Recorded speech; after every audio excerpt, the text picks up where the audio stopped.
What would you do if someone tried to publicly humiliate you at 35,000 feet just because of the color of your skin? On a flight bound for Zurich, a flight attendant singles out a calm, poised black woman in first class. She questions her right to sit there, accuses her of fraud, and threatens to have her removed from the plane. But here's the twist. This passenger isn't just a customer. She's the one who built the plane, signed the paychecks, and designed the airline itself. This isn't just a story about prejudice. It's about power, silence, and the moment karma hits cruising altitude. The first-class cabin of Skynova Flight 223 to Zurich gleamed with the quiet luxury its brand was famous for. Muted champagne tones, brushed brass accents, and the scent of jasmine-infused disinfectant. The last of the passengers were settling in, and the hum of anticipation blended with the low thrum of the aircraft systems preparing for takeoff. Marcia O'Neill, the flight's senior purser, entered the cabin with the practiced authority of nearly 3 decades in the air. Her posture was stiff, her blonde bob lacquered into place, and her heels clicked sharply on the carpet. Her eyes, sharp and assessing, swept over the cabin, scanning for details out of place. Wrinkled blankets, misplaced bags, passengers in the wrong seats. Then she saw her. Seat 1A, a black woman. Alone, poised, wearing a slate-gray cashmere travel suit and polished leather flats. Her hair was braided neatly back, her earrings small and gold. She was doing nothing wrong, just sitting with her hands folded in her lap, gazing out the window with a serenity that irked Marcia on a cellular level. The woman looked up at Marcia and smiled, small, respectful, effortless. It wasn't smug, it wasn't challenging, but it pierced straight through Marcia's sense of order like a stone through glass.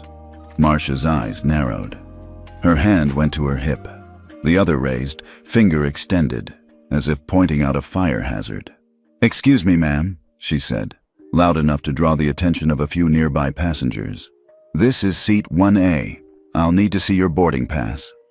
The smile never wavered. "Of course," the woman said, voice even, calm. She reached into her sleek black tote bag, retrieving a folded paper pass and holding it out with measured grace. Marcia didn't take it right away. She scanned the woman's face again, then glanced around to see if anyone was watching. One man, mid-30s, dark-rimmed glasses, had pulled out his phone and begun recording quietly from behind a magazine. She took the boarding pass, inspecting it like it might be counterfeit currency. "Vivian Blake," she read aloud. "Seat 1A." She flipped it over, as if the truth might be hidden on the back. Nothing wrong. She handed it back without a word, but not without a slight curl to her lip. A facial micro-expression that lasted only a second, but carried centuries of implication. Vivian nodded politely and tucked the pass away. "Thank you," she said simply, and turned back toward the window. But Marcia didn't move. She lingered like a storm cloud on the edge of the sky. "May I ask," Marcia said, her tone shifting into something syrupy sweet, but with an unmistakable edge, "how you came to be in possession of this seat?" Vivian's eyebrows lifted, not in surprise, but in that particular flavor of disbelief reserved for people who thought they'd seen everything. "I purchased it," she said. Marcia's eyes narrowed further. "With points? Companion upgrade." "Cash," Vivian replied. The word was a guillotine. Clean, heavy, final. Marcia bristled but forced a laugh, hollow and brittle. "Well then," she said, stepping back, "enjoy your flight." She turned on her heel and stalked down the aisle. Vivian watched her go, then slowly reached for her phone. Her thumb hovered over the screen. Her face remained composed, but something behind her eyes, something steel and ancient, flickered. She unlocked the phone, tapped into a secure channel, and typed a single character, then paused. Her finger hovered over the send icon, but she didn't press it. Instead, she locked the screen and placed the phone face down on her tray table. Her eyes returned to the window. The sun was beginning to set, casting a golden hue across the tarmac. The man filming with the phone put it down, his eyes meeting hers for a brief moment. He didn't smile. He didn't nod. He just looked. Then he looked away. Vivian sighed inwardly, not because of the man, not because of Marcia, but because she had seen this before. She had lived this script in boardrooms, in airports, in restaurants, and every time it chipped away at something, some quiet, precious reserve of belief in the system she had spent a lifetime building. Ben Rowe, the junior flight attendant, stepped into the cabin next. He was young, maybe 25, fresh-faced, and already radiating discomfort as he sensed the tension still crackling like static between 1A and the galley. "Can I offer you something to drink, ma'am?" he asked gently. Vivian smiled again, this time with warmth. "Water, please. No ice." He nodded and disappeared. Behind her, in the galley, Marcia stood with her arms crossed, muttering something under her breath. Another flight attendant asked her a question, but she brushed it off with a terse shake of her head.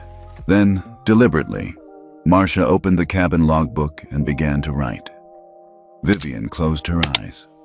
The engines began their low rumble. The cabin lights dimmed. And somewhere, deep beneath her composed exterior, a storm began to brew. Ben Rowe felt it in his gut. Something was off. It wasn't just the chill in Marcia O'Neill's tone, or the unnerving quiet of the woman in seat 1A. It was the whole atmosphere in the cabin, like the air had thickened slightly, charged with an invisible voltage. He moved through the aisle with trained ease, handing out menus, adjusting headrests, helping an elderly couple with their overhead bin. But his eyes kept drifting back to 1A. The woman, Dr. Vivian Blake, sat like a sculpture, still, composed. A quiet island in a sea of low murmurs and seatbelt clicks. And Marcia? She hovered, like a shadow with a clipboard. Ben had worked 3 flights with Marcia before. She was competent, fastidious, and unmistakably difficult. But this was new. There was a pointedness to her presence around 1A, like she was waiting for an excuse to escalate. He returned to the galley and glanced at the manifest on the tablet mounted to the wall. Each name had been cross-checked, tagged with dietary notes, frequent flyer status, and seat assignments. He scrolled to 1A. Nothing. Seat 1A was blank. He frowned. Maybe a sync error? He refreshed the page. Still nothing. "Marcia?" he asked carefully, glancing over his shoulder. She was rearranging cups in the beverage drawer with excessive force. "What?" "There's no name showing for 1A. Did we update the manifest late?" She didn't look up. "That's why I checked her pass. But it scanned at boarding. Maybe she switched last minute, but that would update the seat map." Marcia finally turned, meeting his gaze with a stare that froze the words in his throat. "Ben, I have it under control." He nodded, retreating into himself. "Yes, ma'am." But inside, questions swirled like turbulence. A few rows back, Jacob Fields sat in 3C, sipping a glass of seltzer with lime and trying to focus on a legal brief. But his eyes kept straying to the front. He was no stranger to power dynamics. As a senior partner at a prestigious law firm, he had spent his career reading rooms, deciphering body language, detecting unspoken tensions. And what he saw unfolding between the woman in 1A and the purser was more than routine gatekeeping. It was a test, and the woman in 1A was passing it by refusing to play. Jacob admired that. He watched as Marcia passed by again, this time bumping 1A's armrest with her hip. Vivian said nothing, didn't flinch, just lifted her elbow slightly and returned her gaze to the tablet in her lap. Then came the water. Ben had delivered it carefully, setting it on a coaster as trained. But as he turned away, Marcia stepped in again, pretending to check the seatbelt sign and knocked the glass off the side table. It clattered to the floor, splashing cold water across Vivian's shoes. "Oh," Marcia said, as if surprised. "Let me get someone to clean that up." Vivian reached down with a napkin before anyone else could move. "It's fine," she said. voice steady. Jacob's fingers tightened around his glass. Ben, watching from the galley entrance, felt the knot in his stomach grow heavier. 10 minutes later, they began the pre-takeoff checks. Marcia made a point to double-check every seatbelt in first class. When she reached 1A, she leaned down and yanked the strap tighter than necessary, making the belt dig against Vivian's abdomen. "That's better," she said cheerfully, patting the buckle like a dog collar.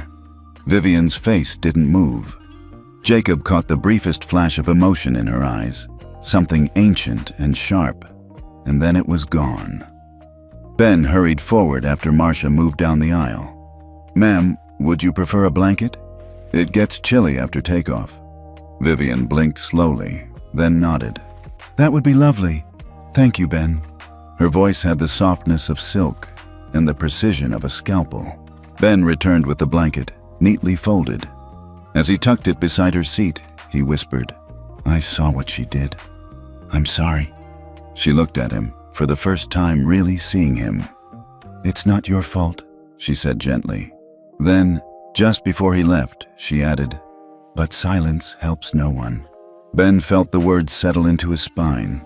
Back in the galley, he opened the Secure Flight Crew app again and checked the manifest once more. Still no 1A assigned. He accessed the boarding log. Her name was there, Vivian Blake, scanned in at 6:42 p.m. but by gate agent number 17. So why wasn't she showing? He opened a back-end view usually reserved for supervisors. There, buried deep in the activity log, was an admin override time-stamped at 7:11 p.m., just after boarding. It had removed passenger data from seat 1A. The override had no name attached, just an ID code, XC9 Fed AUX. Ben stared. He'd never seen a clearance tag like that. His thumb hovered over the intercom. He hesitated. If this was above him, federal, corporate, confidential, he could lose his job for even seeing it. But if someone had intentionally erased a legitimate passenger from the manifest, Ben, he flinched. Marcia stood behind him again, arms crossed. "Go assist with final checks in coach." He nodded quickly. "Yes, ma'am." As he passed her, he saw her glance at the tablet. A flicker of recognition crossed her face. She knew. She had seen the same thing. And she wasn't surprised, which meant she was in on it. Back in his seat, Jacob Fields opened a new note on his phone and began to write. Passenger 1A, name, Vivian Blake. Targeted harassment from senior staff. Possible breach of federal protocol. He wasn't sure yet what role he'd play, but he knew one thing. This flight was about more than travel. Up front, Vivian adjusted the blanket over her lap and glanced once more at her phone. The single character she had typed earlier still sat unsent. She tapped delete, then typed a new word, active, and hit send. Somewhere far beyond the fuselage of this aircraft, a system came online. The plane leveled off at cruising altitude, 36,000 feet above the Atlantic, and yet the atmosphere in the first-class cabin felt suffocating. Not from pressure or turbulence, but from the quiet tension that coiled between seats like smoke. Marcia O'Neill returned to seat 1A with a folder in her hand. She'd changed her demeanor. Her voice now held the practiced cadence of someone invoking authority. She stood directly in front of Dr. Vivian Blake, blocking her view of the aisle. "I've confirmed there's no passenger listed in seat 1A, she said, loud enough for nearby passengers to hear, "which raises a concern about your presence on this aircraft." Vivian looked up slowly, locking eyes with her. "I scanned in properly," she replied, tone even. "I have my boarding pass, and I am not moving." Marcia's eyes twitched. "This isn't about preference, ma'am. It's about security protocol. You are not in our system.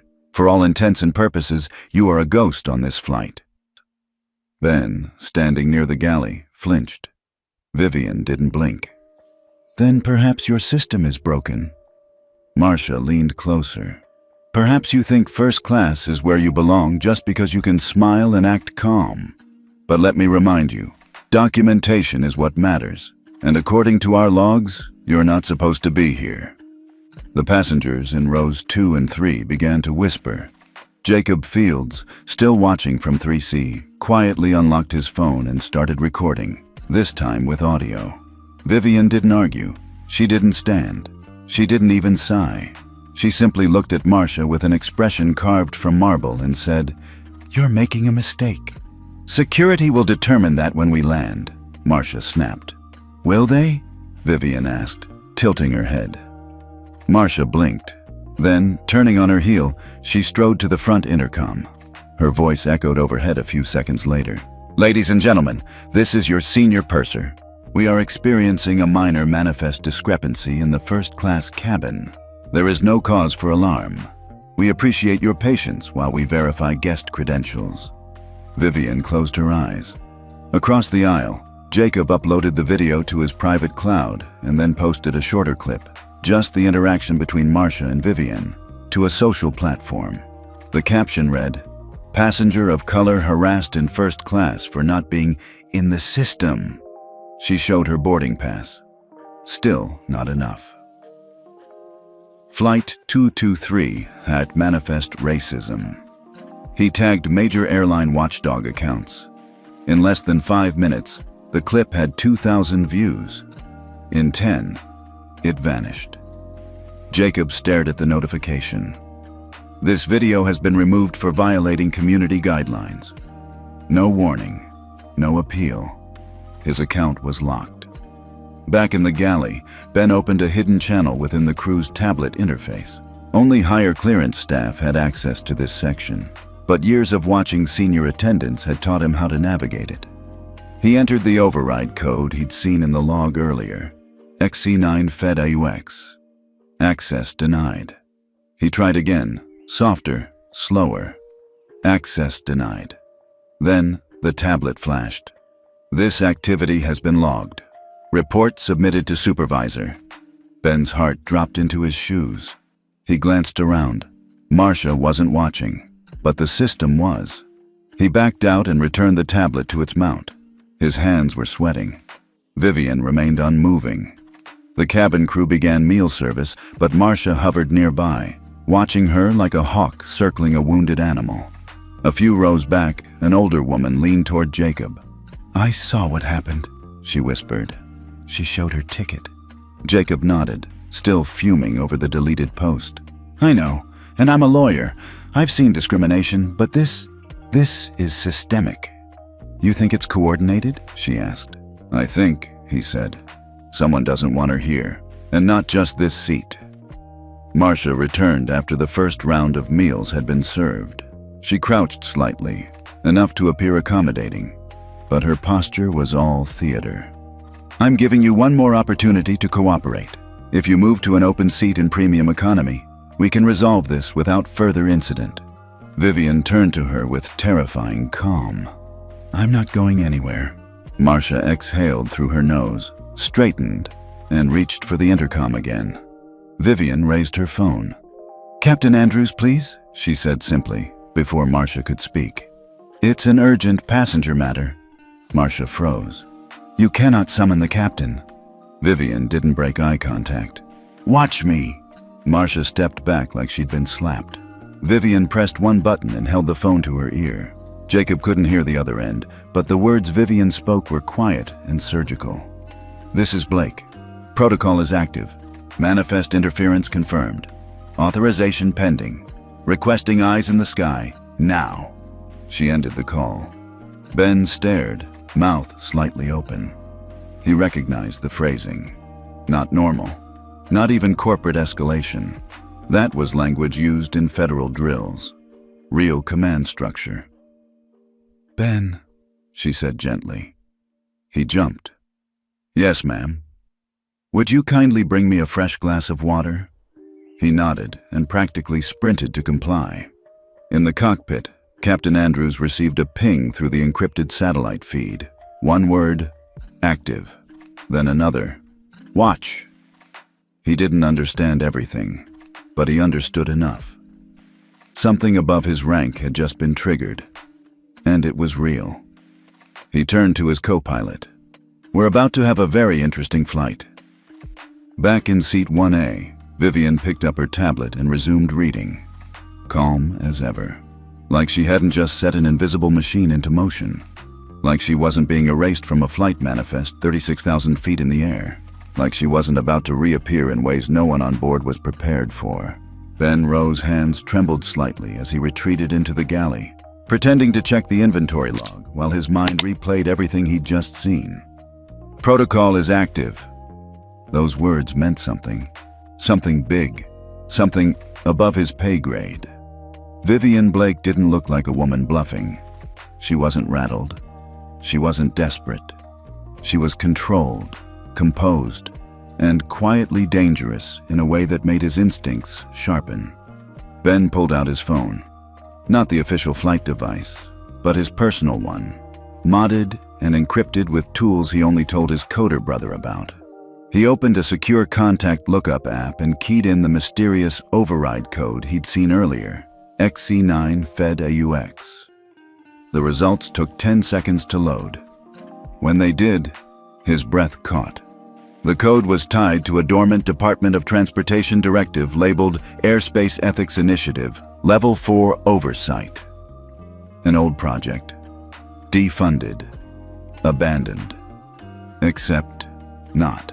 A subdirectory contained 3 names. Only one was still active. Dr. Vivian M. Blake. Ben swallowed hard. She wasn't just someone with money or power. She was woven into the structure of the aviation industry at a level even most executives didn't touch. He turned to go, his mind racing, when a voice barked from behind him. "What are you doing back here?" Marcia. She stood at the galley entrance, arms crossed, eyes full of suspicion. "Just checking the wine supply," Ben said, too quickly. Marcia narrowed her eyes. "You've been jumping every time that woman blinks. Be careful, Ben. Loyalty matters in this job." He forced a smile. "Of course." She stepped closer. "And remember, not everyone who sits in first class deserves to be there." Ben didn't reply, but something inside him, some spark of decency or defiance, flickered to life. He turned back to his task. Behind him, Marcia pulled out her own phone. Not the standard crew-issued device, but one slimmer, sleeker, with no airline branding. She opened a secure message thread. A new message appeared, blinking. "Continue applying pressure. Maintain position. Passenger 1A is not to be acknowledged as authorized. You are protected." Marcia smiled, slow and satisfied. Whoever sent the message had the clearance to make the manifest disappear. That was power, real power, and she was on the right side of it. Up in the cockpit, Captain Andrews received a different kind of message. It came through a secure channel, flashing across his instrument panel in amber text. "Command confirmation. Passenger Blake is in observation mode. Pilot is advised to monitor internal conflict only. Do not engage unless safety compromised. Protocol remains active." He looked at his co-pilot. "She's not just a passenger." "No kidding," the co-pilot muttered. "Should we intervene?" Andrews shook his head. "Not yet, not unless she requests." He didn't like being a pawn in a bigger game, but orders were orders. Back in the cabin, Vivian adjusted the tablet in her lap and opened a new secure chat on a hidden OS. The recipient field filled itself, Sky Eye Core. She typed, "Manifest tampered, crew compromised, senior purser receiving off-grid directives, requesting intercept verification." She hit send. A moment later, her screen flashed with a voice-only reply. One she hadn't heard in years. "Viv, it's Aaron." Vivian sat straighter, a flicker of emotion breaking through her calm for the first time. "Aaron," she whispered. Aaron Beckett, former NSA cyber ops, now head of aviation intel security, the only person who ever outranked her on matters of protocol implementation. "I'm patching into the cabin system now," he said. "We flagged this override when it pinged from a non-Gov source. Someone's trying to mimic federal clearance. It's amateurish, dangerous." "Who?" she asked. "Still tracing it, but it's internal. I can smell the desperation. Someone high enough to manipulate cabin records, but not high enough to control me." Vivian nodded slowly. Marcia's receiving direct instructions. She believes she's shielded. She's being used, Aaron said. Classic misdirection. They think if they push hard enough, you'll flinch, leave the seat, create chaos. They want you visible, angry. They want a scene. They'll be disappointed, Vivian replied. A beat. Do you want me to activate?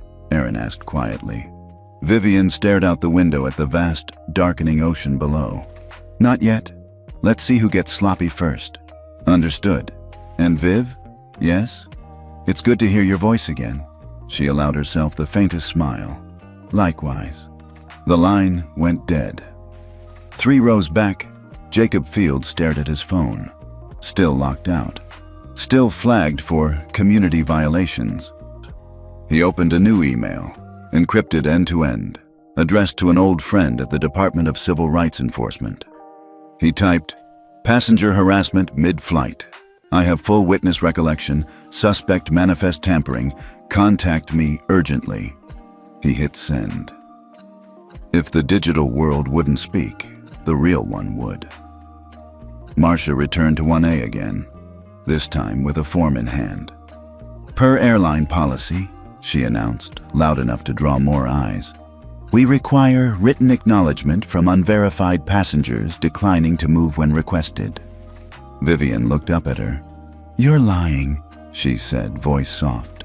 Marcia froze. Vivian's gaze was direct, ice steady. You invented that policy to intimidate me. You know it, I know it, and so does everyone in this cabin. The man across the aisle lowered his newspaper. The elderly couple in 2D and 2F stared in uncomfortable silence. Ben, behind the curtain, clenched his fists. Marcia didn't retreat, but her posture stiffened. This will be noted in the flight log, she snapped before storming back down the aisle. Vivian leaned back in her seat. Her phone buzzed. A new message. Source traced. Mid-tier exec. Not corporate, not federal. Third-party interest. Do you want a name? She stared at the screen, then typed, not yet. Her reflection in the window stared back at her. Still, strong, waiting. Vivian Blake tapped the final sequence into her encrypted tablet. PZ001. The command shimmered faintly on the screen. Protocol 0, engaged. Her finger hovered above the confirmation button. Once pressed, it would send a silent, non-reversible signal through a secured direct uplink, activating a cascade of alerts to oversight agencies, board contacts, and embedded compliance monitors. She'd only used it once before, in a simulation. She pressed the button. Nothing happened. No confirmation, no vibration, no system ping. Just a cold, sterile silence. Vivian's brow furrowed ever so slightly. She rechecked the code. Resent. Still nothing. Across the aisle, Jacob Field saw her expression shift. It was microscopic, barely a twitch at the corner of her mouth, but it told him enough. Something had gone wrong. Ben, peeking from behind the curtain near the galley, noticed too. He had seen her confidence for the past hour, how every look, every move had been calculated and controlled. But now she looked like someone whose safety net had vanished mid-jump. Ben's stomach tightened. He stepped forward. "Ma'am," he whispered, "is there anything you need?" Vivian met his eyes. For once there was a flicker of emotion, genuine concern, or perhaps resolve. "No," she said quietly. "Not from you." Ben nodded and turned back, but not before glancing down at the tablet in her lap. He saw the code. PZ001. His eyes widened. He knew that code. Only executives and embedded compliance agents were given access to Protocol 0. It wasn't just a panic button, it was an override signal, a command to freeze all internal operations for investigation. A full audit. The fact that nothing happened meant one of two things. Either the system was compromised, or someone had deliberately shut her out. Vivian glanced at her screen again.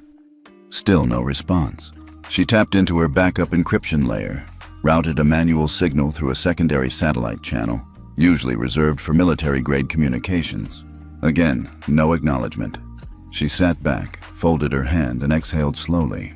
This was bigger than a rude flight attendant. This was sabotage. In the cockpit, Captain Andrews heard a soft tone on his console, a private ping.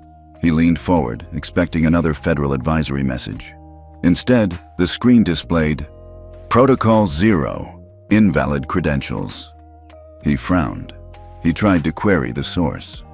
The system flashed again. "Override access denied by executive authority. Tier 1 lock." "What the hell?" he murmured. His co-pilot glanced over. "What's that?" "An override attempt from passenger 1A. Got rejected." "Rejected by who?" Captain Andrews didn't answer. He was already punching in a background check request on the name, Dr. Vivian M. Blake. When the file loaded, his eyes went wide. Meanwhile, Jacob opened his own secure contact list, choosing a number he rarely used. "Rachel, it's Jacob. Don't ask how I got this number, just listen. I'm on Sky Nova 223. A woman in 1A is being targeted. Passenger manifest erased. Protocol 0 triggered but rejected. I think someone inside the airline is blocking Federal action." There was a pause on the other end. Then Rachel's voice, calm, precise. "What's the passenger's name?" "Dr. Vivian Blake." Another pause. Then, "Understood. I'll elevate immediately. Stay where you are. And Jacob?" "Yes?" "Start writing everything down. Your phone might not last the flight." Click. Jacob leaned back, breath shaky. His phone had already been flagged earlier. Now it might be traced. But he didn't care. Whatever this was, it wasn't procedural. It was intentional. Back in the cabin, Marcia approached again, more confidently than before. She held a small earpiece in one hand and was clearly receiving real-time updates. "Passenger Blake," she said, lips curled. "I'm afraid your behavior has triggered a security escalation. The captain has been notified, and your unauthorized access attempts have been logged." Vivian didn't move. "You're not supposed to be here," Marcia continued. "And now you've made that perfectly clear." Vivian glanced up, eyes colder than steel. "No," she said. "What I've made clear is that someone has corrupted this airline's chain of command." Marcia smirked. "Or perhaps you're just no longer as important as you used to be." Far above them, in a glass tower in Midtown Manhattan, a man in a tailored charcoal suit stood before a wall of monitors. The CEO of Sky Nova Airlines, Charles Pendleton, former investment banker, calculated, unapologetically ruthless. And once, 7 years ago, the swing vote that had ousted Dr. Vivian Blake from the Board of Governance after a high-stakes clash over ethics compliance spending. Vivian had warned him then, "Cut corners now, and one day you'll fall through them." He hadn't fallen. He'd climbed higher. And now, from his executive control suite, he watched the encrypted feed from Flight 223, Seat 1A, in full view. "Deactivate Protocol 0, he had said earlier. "Erase her manifest. Feed the purser instructions, deny everything." This wasn't just business anymore. This was revenge. Vivian didn't know for certain who had done it, but she had her suspicions. And the fact that Protocol 0 had failed meant that someone with deep executive control, someone very specific, had pulled the strings. Her screen buzzed. A message from Aaron. "System block traced. Source: Executive Channel X7, Sky Nova HQ. You were right. This wasn't external. This was personal." Vivian closed the message. She stared ahead, watching the curtain swaying near the galley. Marcia stood behind it, whispering into her headset, a smugness radiating off her like heat from asphalt. Vivian leaned back, crossed her legs, and pressed one button. Record. If they thought erasing her name made her invisible, they were about to remember exactly who she was. For the first time since boarding, Dr. Vivian Blake stood. Her movements were slow, deliberate. No drama, no anger, just gravity, like the subtle shifting of tectonic plates before a quake. She adjusted the crease of her blazer, gently set her tablet on the seat, and stepped into the narrow aisle of first class. The cabin hushed. Even the clinking of cutlery stopped. Marcia froze mid-whisper in her headset. Ben turned from the galley, eyes wide. Jacob leaned forward in his seat. The elderly couple in 2D and 2F instinctively looked toward her, sensing a shift in the room's center of power. Vivian's voice, when it came, was calm, even, but it resonated with a quiet authority that made spines straighten. "Ladies and gentlemen," she began, her gaze sweeping the rows ahead. "For the past hour, you have witnessed something that many of you may not have fully understood. A conflict of protocol, a dispute of presence, a person being treated as if she did not belong." She turned slightly, facing Marcia directly. "That perception was not accidental. It was manufactured." Marcia opened her mouth to interject, but Vivian raised a hand, not rudely, just conclusively. "Let me clarify a few things," she continued, her voice warming. "I am indeed Dr. Vivian M. Blake. Some of you may know that name from Skynova's founding board. For nearly a decade, I served as both Chief Ethics Officer and majority shareholder of this airline." Gasps rippled through the cabin. Jacob's eyes widened. Ben's jaw slackened. Marcia went pale. "But 2 months ago," Vivian went on, "I sold my shares. Quietly. Privately.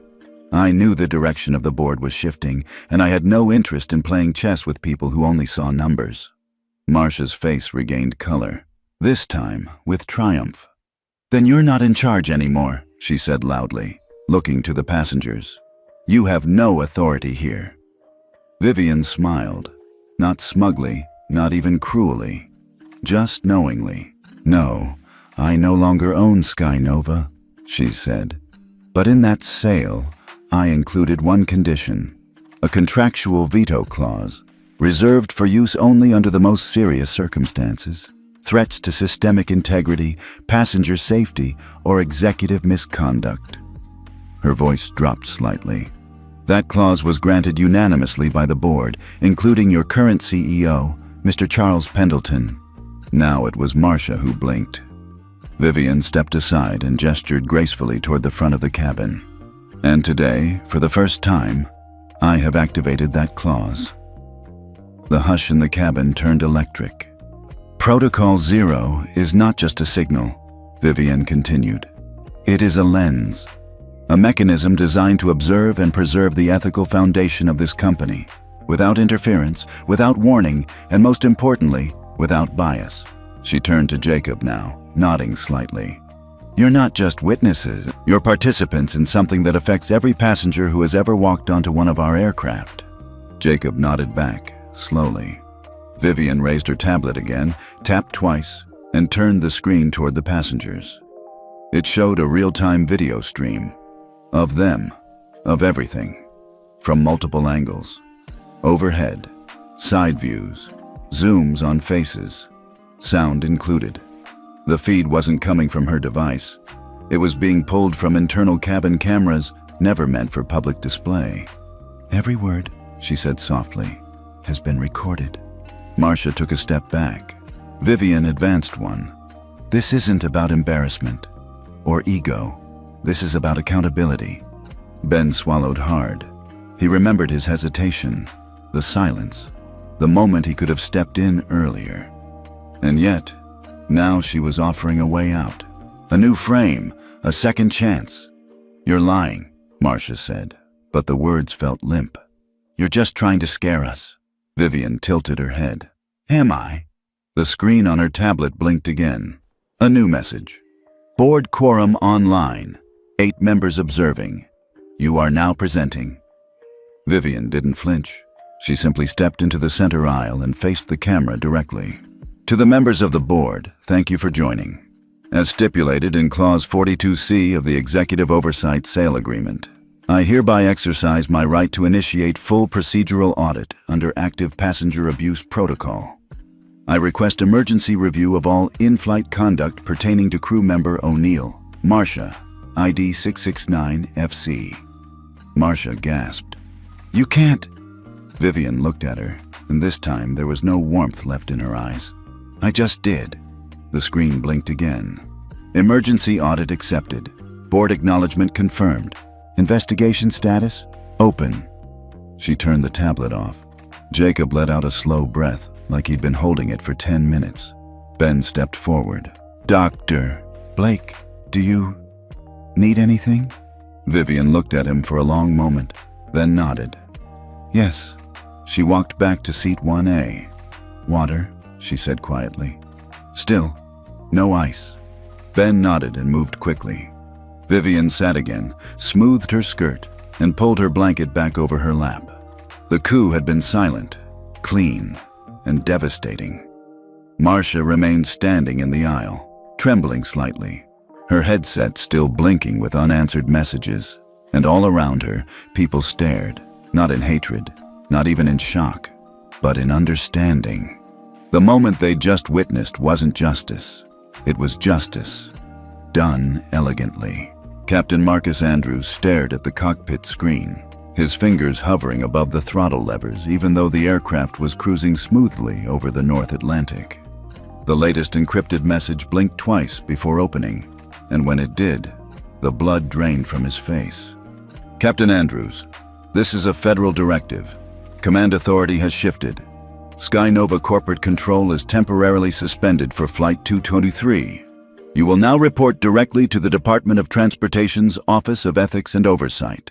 Respond with acknowledgement only. He tapped the reply.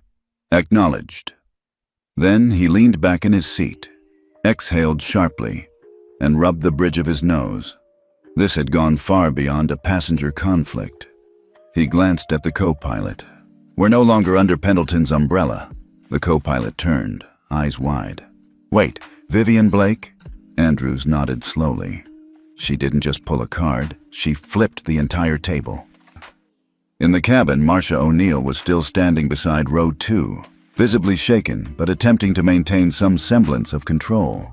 Her headset chirped again, but this time, no new instructions came through. The screen was static, frozen. Ben Rowe stepped forward, tablet in hand, his fingers trembling slightly. Senior Purser Marcia O'Neill, he said formally, though his voice cracked once. Per directive relayed through the cockpit, your authority over the first-class cabin has been suspended for the duration of the flight. Marcia blinked. Excuse me? Ben swallowed. You are instructed to take a rest seat in the crew area. You are not to interact with passengers or crew unless instructed to do so for safety purposes. This directive is non-negotiable. The words had weight, not because Ben said them loudly, but because he didn't say them with hesitation. For the first time, he stood straight.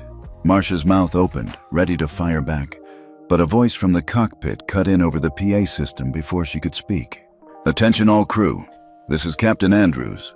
Please note that per official override order, cabin leadership has been reassigned.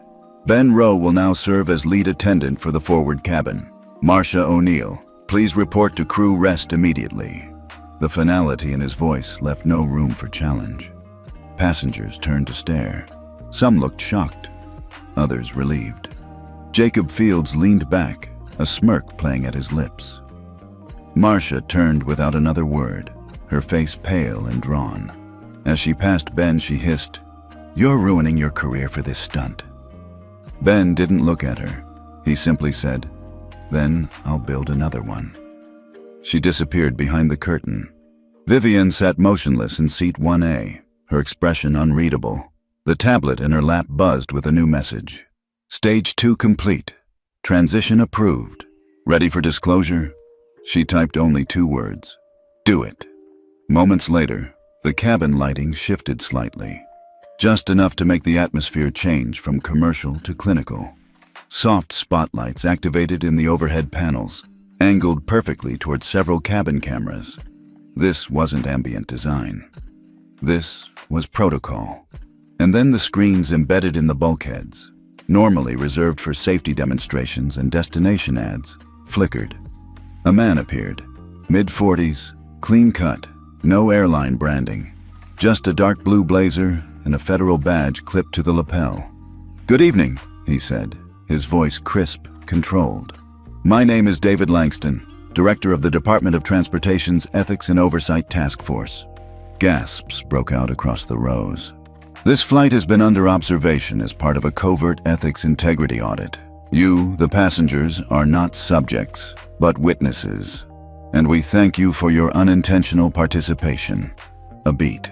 Some of you may know the woman in seat 1A as Dr. Vivian Blake. What you may not know is that 2 months ago, Dr. Blake submitted a formal report to this office regarding recurring allegations of discriminatory conduct within Skynova Airlines, specifically citing cabin crew behavior toward passengers of color. Eyes turned toward the curtain where Marcia had exited. Rather than pursue legal action or media exposure, Dr. Blake requested a different approach, one that would test the system from the inside. Another beat. This flight, Flight 223, was selected as a live evaluation. The events you have witnessed, including the intentional deletion of Dr. Blake's manifest data and the harassment she endured, are now part of a formal federal investigation. The image on the screen shifted. Footage began playing. Marcia confronting Vivian, the repeated ticket checks, the water spill, the condescending remarks, everything, every whisper, every glance. Jacob stared, mouth open. Ben's heart thudded in his chest. Langston reappeared. We understand this may be unsettling, but transparency is essential. Over the next few days, each of you will receive a private debrief request. Your cooperation will help shape new airline accountability standards. The screen blinked once more before fading to black. The silence that followed was deafening. Then, soft applause. It began with the elderly woman in 2F, then spread. Hesitant at first, then stronger. Not raucous, not celebratory, grateful. Vivian didn't smile, but she did incline her head slightly.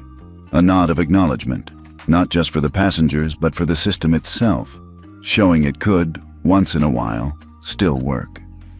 Ben moved forward, finally allowing himself to exhale. Dr. Blake, he said gently, may I offer you anything? She looked up at him, her voice low. Something warm. I'll bring tea. As he turned away, she said, make sure everyone gets something, even in economy. Ben paused, then nodded. Yes, ma'am. Behind the curtain, Marcia sat in the crew rest seat, her headset now silent. She stared at the blank screen, realizing, too late, that everything she had said, every step she'd taken, had been part of a trap. No one had forced her to say those things.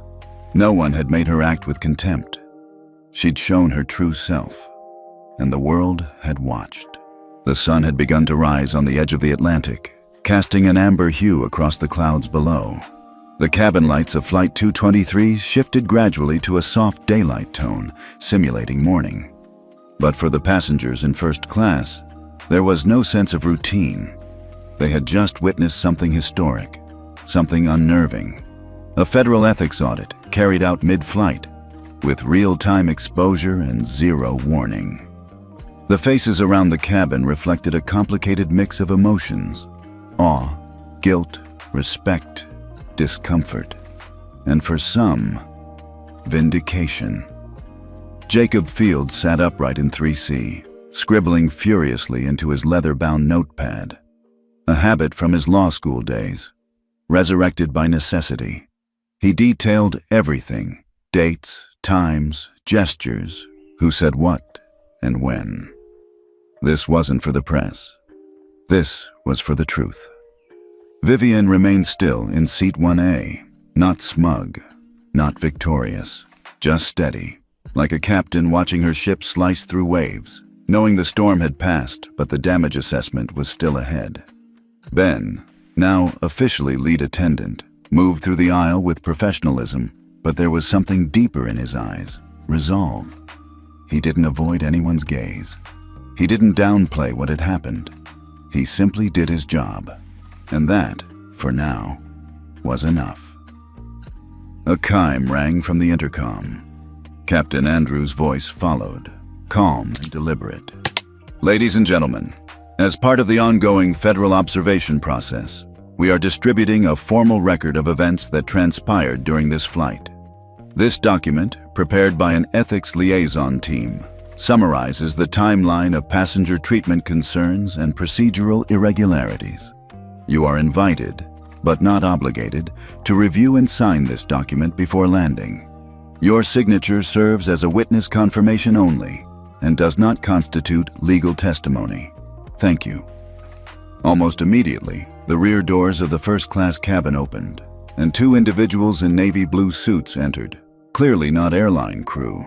They carried sleek folders embossed with the seal of the Department of Transportation. They began distributing the documents. Ben stepped aside respectfully as one of the agents handed him a copy. He read it carefully, line by line. Everything was there. The deleted manifest record, the recorded interactions, even references to his own hesitation followed by compliance. His throat tightened, but then, at the bottom of the page, one sentence caught his eye. Crew member Benjamin Rowe demonstrated situational awareness and corrective alignment under ethical duress. He let out a slow breath, then signed his name. Jacob Fields read the document like a lawyer reading a verdict. When he reached the final page, he signed without hesitation. His handwriting was firm, confident. As he returned the folder, he glanced across the aisle at a man in seat 2A, someone he hadn't noticed before. Elderly, well-dressed, quiet the entire flight. Reading a worn leather book, glasses perched low on his nose. The man glanced up and smiled politely. Jacob gave a nod and turned back to his notes. One by one, the documents moved through the cabin. Some passengers hesitated. Others asked questions. A few declined, but most signed, moved by what they'd witnessed, aware that silence had already done too much damage. The agents returned the completed folders to a secure case, nodded to Vivian, and quietly exited through the crew curtain. Vivian reached for her tablet and pulled up the secure server again. She typed a brief message. Stage 3 complete. Manifest confirmed. Witness participation, 72% and rising. She was about to close the lid when a shadow moved near her peripheral vision. It was the man from 2A. He stepped forward with graceful ease for someone in his 80s. His voice, when he spoke, was soft but resonant. "Dr. Blake," he said. She turned, curious. "I believe you know the name Samuel Whitaker." She blinked, then stood. "Secretary Whitaker," she said, her tone shifting immediately into reverence. "I didn't know you were on this flight." He chuckled. That was the point.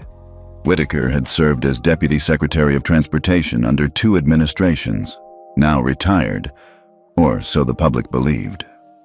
"I was asked to ride along, off record, to observe, not interfere."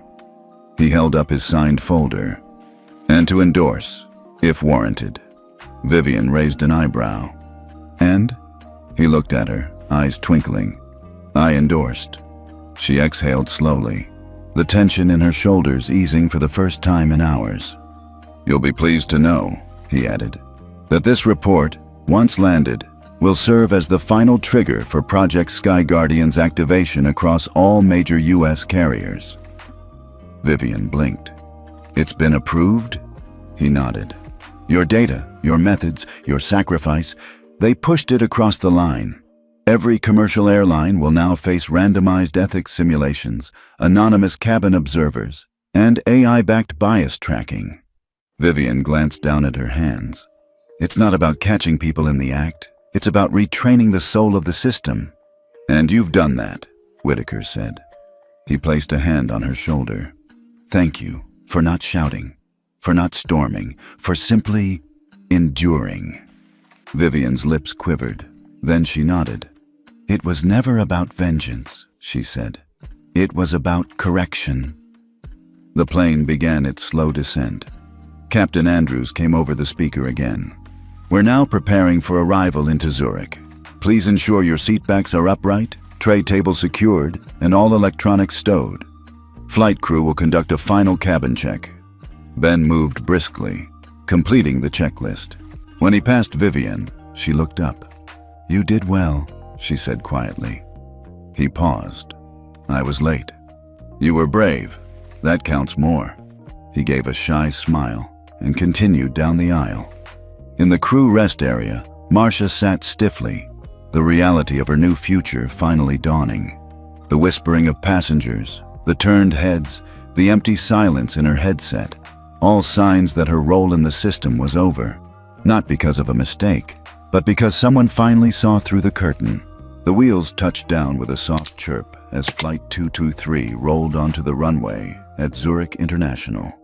To most passengers, it was a routine landing, an ordinary end to a transatlantic journey. But to Marcia O'Neill, seated rigidly in the crew rest area, it was the final descent of a career built on order, seniority, and silent scorn. She had not spoken since the audit announcement, hadn't responded to the reassignment, hadn't looked anyone in the eye. Her headset had gone dead hours ago, and her in-cabin privileges had been stripped. She was now a passenger in the most humiliating sense. Out of place, out of power, and out of time. The doors opened with a hiss of pressure release. As passengers deplaned, many looked at her. Some avoided eye contact.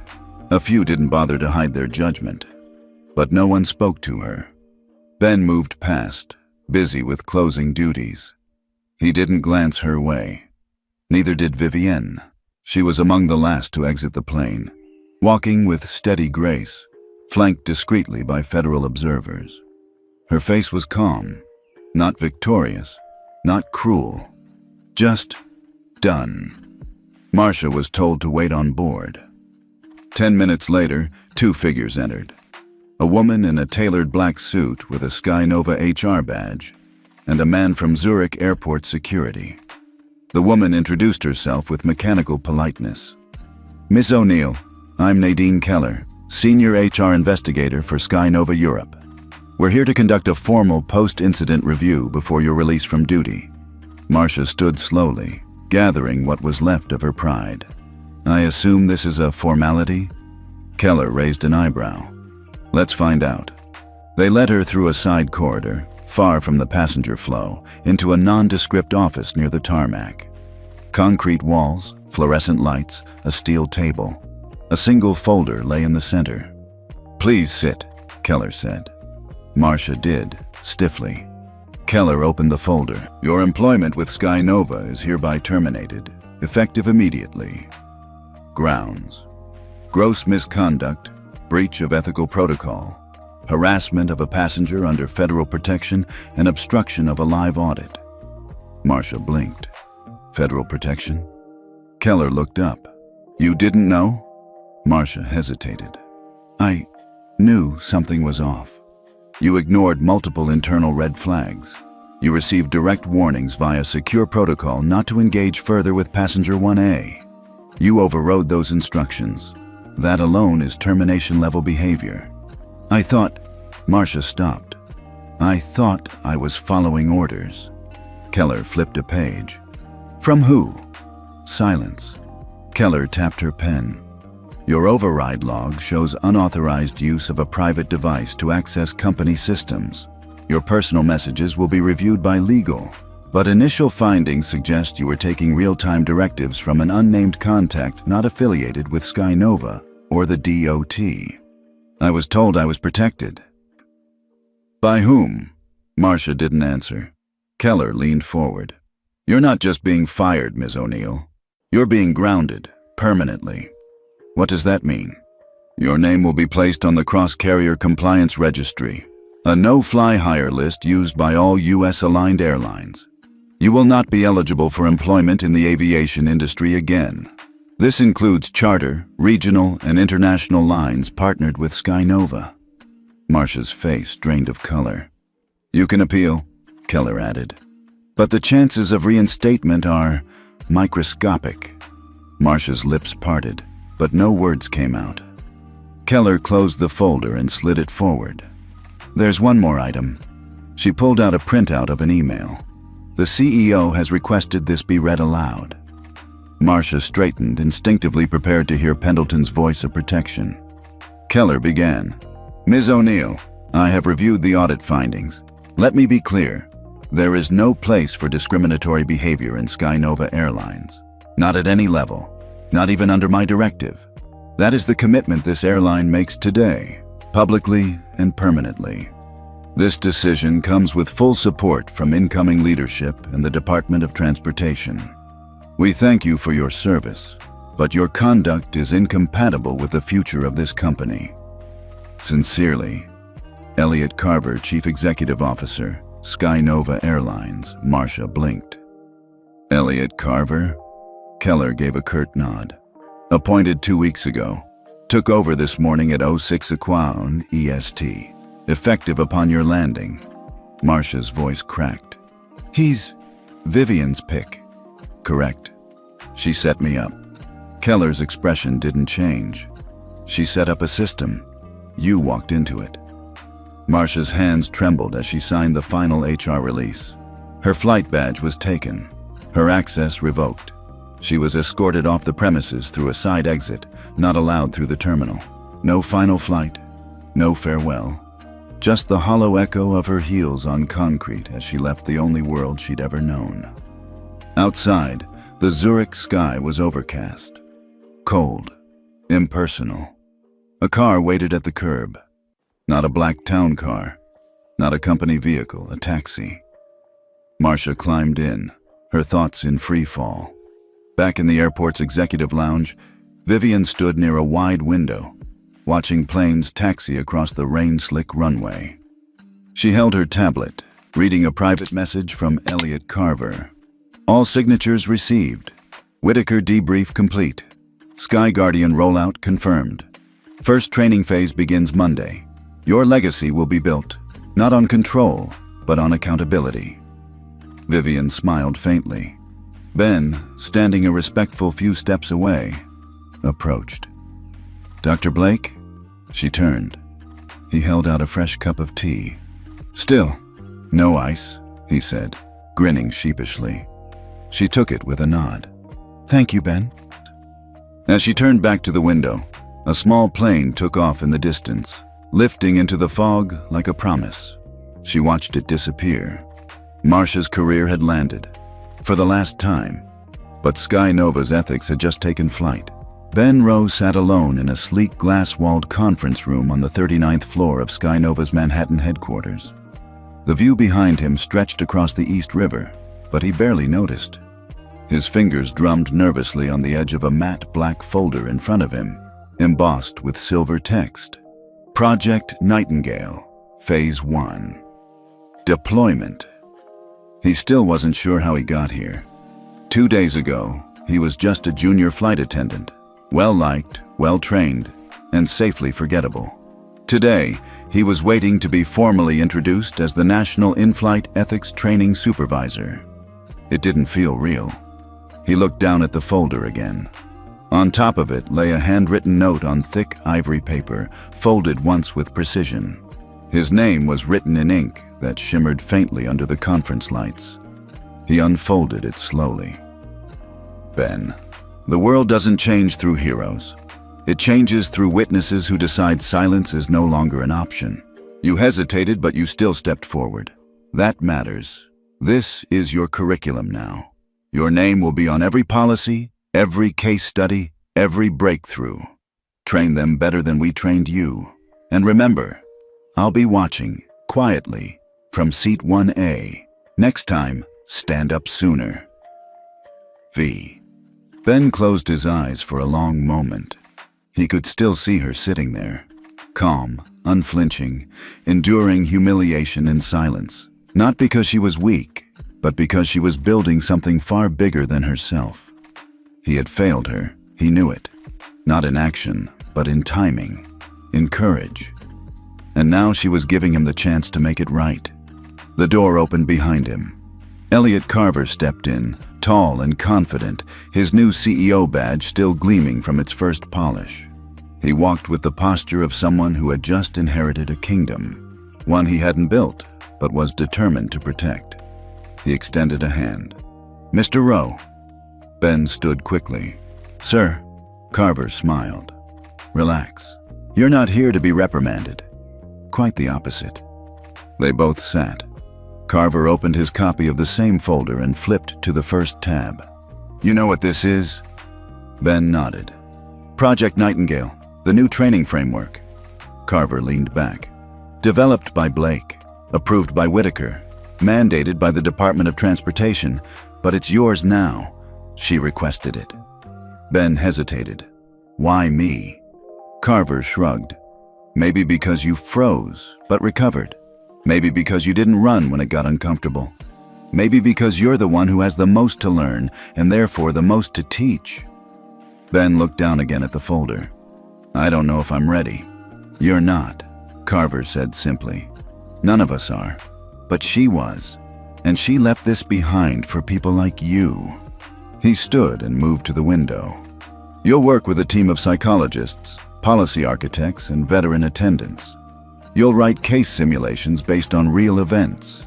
You'll design role-play modules, build virtual passengers, and lead monthly workshops across all domestic hubs.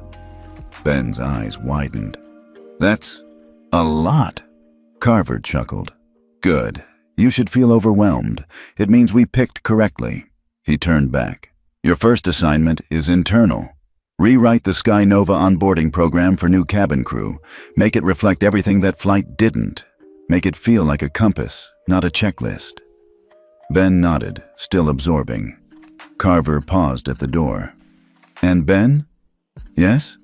She really is watching. She's still a compliance observer for the board. She'll be in the air, quietly, randomly. Seat 1A. Ben exhaled. Good, he said softly. 3 weeks later, Ben stood in front of a room filled with 30 new recruits. Diverse, eager, and mostly young. Behind him, a large screen displayed the title, Day 1, Serving People, Not Profiles. He wore his new badge, subtle but definitive. He wasn't a lead attendant anymore. He was a culture architect. The first slide clicked forward. A headline from a redacted version of Flight 223's audit summary appeared. Some of the recruits leaned in. Others looked uncomfortable. One young woman raised her hand. Is this based on a real flight? Ben smiled gently. Yes. Were you there? I was, he said. And I almost said nothing. The room stilled. But then someone taught me that silence is its own kind of speech, and that it's never too late to do the right thing unless you never start. He moved to the next slide. It showed a quote. The dignity of passengers begins with the conscience of the crew. He looked up at them. This is not just a job. It's a responsibility. We are the face of safety, of service, of ethics. You will be tested, not just by turbulence or rude passengers, but by your own judgment. He paused. And when that moment comes, I hope you remember this room. Later that day, in a quiet hangar office at JFK, Ben reviewed his first official staff memo as national supervisor. Attached to it was Vivian's training module outline. The final page was annotated in her handwriting, each bullet circled, every example drawn from real-life moments. At the bottom, a single postscript. There is no seat too small to hold integrity, not even 1A. Ben smiled, then opened his laptop and began to build the future. The room was small, not cozy small, the kind of small that echoed with the sound of loneliness. The wallpaper was peeling. The air conditioner sputtered without conviction. One overhead bulb buzzed faintly above a rickety wooden table. Marcia O'Neill sat in a folding chair beside a second-hand microwave, staring at a can of soup she hadn't yet decided to eat. 3 weeks had passed since Zurich. 3 weeks since she'd lost everything. The airline career, the pension, the prestige, the badge she used to polish every morning with a sense of purpose. Gone. What replaced it was the late shift at a corner convenience store. Port 24, open 24 hours but empty half the time. Her new uniform was a faded polo shirt and a name tag that just said, Marcia, in all caps, like it was shouting her shame. Each night she'd mop sticky soda off cracked tile floors, scan instant noodles for tired commuters, restock gum and lottery tickets. At least here, no one called her ma'am or asked if she flew international routes. No one recognized her, which, in its own strange way, was mercy. That night, rain tapped at the window like a slow, persistent regret. Marcia leaned against the counter, watching the parking lot flood under street lamps. The store was empty. It usually was after midnight. She rubbed her temple. Then the door opened with a sharp ding. A young woman entered, shaking water from her coat. Early 20s, tired eyes, wearing blue hospital scrubs and a pink lanyard around her neck. Her sneakers squeaked as she crossed the floor. She moved with purpose to the bread aisle, grabbed a loaf, then headed to the fridge and pulled out a small carton of milk. At the register, she placed the items down and reached for her wallet. Her hands moved quickly, counting crumpled bills and coins. Her face tightened. She was short. "Damn," the girl whispered, glancing at the register screen again. "I thought I had enough." Marcia didn't speak. She just looked at her, really looked. The girl wasn't scamming. She wasn't bluffing. She was just tired. The kind of tired that comes from double shifts, low pay, and not enough sleep. The kind of tired Marcia had never bothered to see when she wore her wings. The girl looked up. "Could you put the bread back? I'll just take the milk." Marcia didn't move. Instead, she reached over, slid both items into a paper bag, and folded the top shut. "Take it," she said, voice hoarse. The girl blinked. "What?" "Just take it," Marcia repeated. "No charge." The girl's lips parted in disbelief. "Are you serious?" Marcia nodded. "Don't argue, I'm in no mood." The girl smiled, genuinely. "Thank you. Really, I've had a hell of a night." She grabbed the bag, turned toward the door, then paused. "Hey," she said, suddenly hesitant. "Do I know you?" Marcia tensed. "No." "You sure?" The girl tilted her head. "You look familiar." Marcia looked away. "I don't think so." The girl nodded slowly. "Okay, just thought maybe. You ever work at an airport?" Marcia said nothing. The girl squinted, thinking. "Nah, probably not. Anyway, thank you again." She left. The bell jingled. The door closed. Marcia leaned against the counter, her breath caught somewhere between her lungs and her throat. Then she remembered.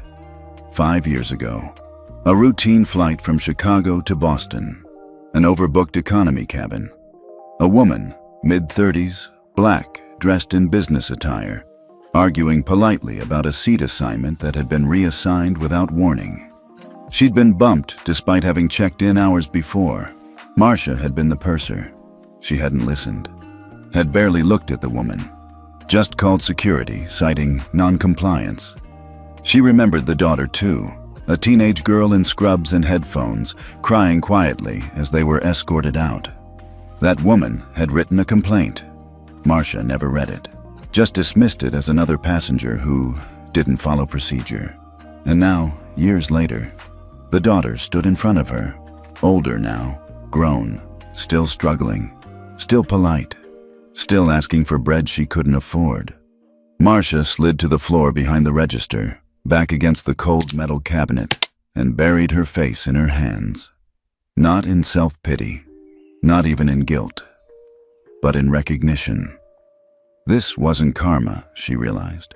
This was a curtain call, the final moment of the performance where all masks are dropped, and the audience sees the character for who they truly are. And in this performance, she wasn't the lead. She wasn't even a villain. She was a lesson.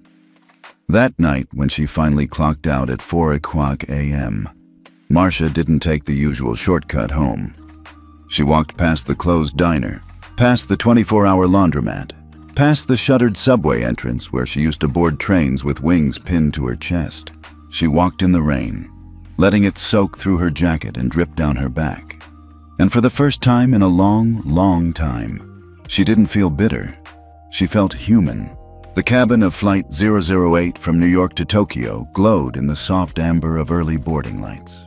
Passengers moved calmly through the aisles, guided gently by a crew that never raised their voices, never forced a smile, just offered quiet professionalism, steady and sure. At the front of the aircraft, seat 1A waited. It was the same model of plane, the same pod layout, the same muted tones of ivory and champagne with brushed brass finishing. But today, everything felt different. Not because of the design, but because of the air. Dr. Vivian Blake stepped into the cabin, her travel suit pressed to perfection, her heels making no sound on the carpet. She was older now, not in age, but in presence. The kind of older that comes from surviving something and choosing to grow, not retreat. She placed her tablet gently on the armrest, tucked her handbag beside her seat, and sat down. She didn't look around. She didn't need to. She knew everything had changed. "Welcome aboard, Dr. Blake." The voice came not from a junior attendant nervously consulting a manifest, but from Ben Rowe, now the official lead purser of international operations.